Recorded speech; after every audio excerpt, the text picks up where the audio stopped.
ভারতের লাদাখ থেকে দিল্লির উদ্দেশ্যে পদযাত্রা শুরু করেছে একদল বিক্ষোভকারী। কেন্দ্রীয় সরকার নিয়ন্ত্রিত লাদাখে স্বায়ত্তশাসন ফিরিয়ে আনার দাবিতে সোমবার ৩০ দিন ব্যাপী এই যাত্রা শুরু করেন তারা। অনেক দিন ধরেই সেখানকার বাসিন্দারা স্বায়ত্তশাসন দাবি করে আসছেন। এ বিষয়ে মোদী সরকার গঠিত কমিটি একাধিক বৈঠক করলেও কোনো সমাধান আসেনি। ভারতের দুর্গম উত্তর লাদাখ থেকে পায়ে হেঁটে প্রায় ১০০০ কিলোমিটার দূরে রাজধানী দিল্লিতে যাচ্ছে একদল বিক্ষোভকারী। তাদের দাবি, লাদাখকে একটি স্বায়ত্তশাসিত এলাকা হিসেবে অধিকার দিতে হবে। পাশাপাশি লাদাখের আদিবাসী অধ্যুষিত এলাকায় অতিরিক্ত নিরাপত্তা চান তারা। কেন্দ্রীয় সরকারের সিদ্ধান্তহীনতায় লাদাখের জনগণের ভবিষ্যৎ এখন অনিশ্চিত, জানান স্থানীয় রাজনীতিবিদ ডেলডেন নামগ্যাল। তাদের আশা, প্রধানমন্ত্রী নরেন্দ্র মোদী তার প্রতিশ্রুতি অনুযায়ী লাদাখে আলাদা সরকার গঠন করবেন।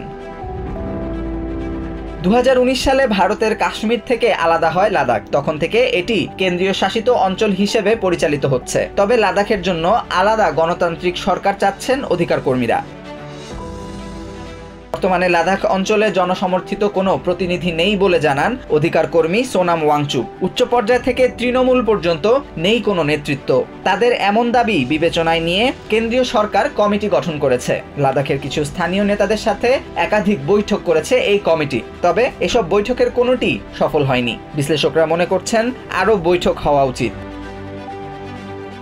লাদাখ একটি স্পর্শকাতর এলাকা। চায়না ও পাকিস্তানের সাথে সীমানা থাকায় জাতীয় নিরাপত্তার দিক থেকেও অঞ্চলটি বেশ গুরুত্বপূর্ণ বলে মনে করেন রাজনৈতিক বিশ্লেষক হাজি Mustafa.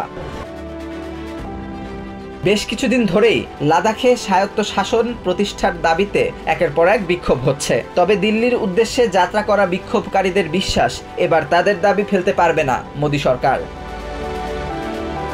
Amanur Rahman, TVN 24 news desk. New York থেকে সম্প্রচারিত TVN 24 টেলিভিশন বিশ্বজুড়ে বাঙালির কণ্ঠস্বর।